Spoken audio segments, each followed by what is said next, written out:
يا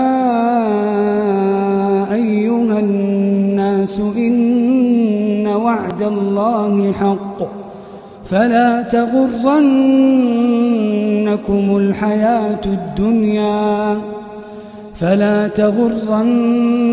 الحياة الدنيا ولا يغرنكم بالله الغرور.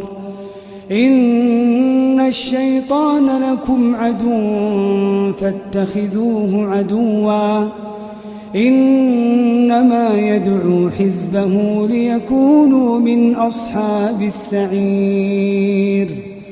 الذين كفروا لهم عذاب شديد والذين آمنوا وعملوا الصالحات لهم مغفرة وأجر كبير.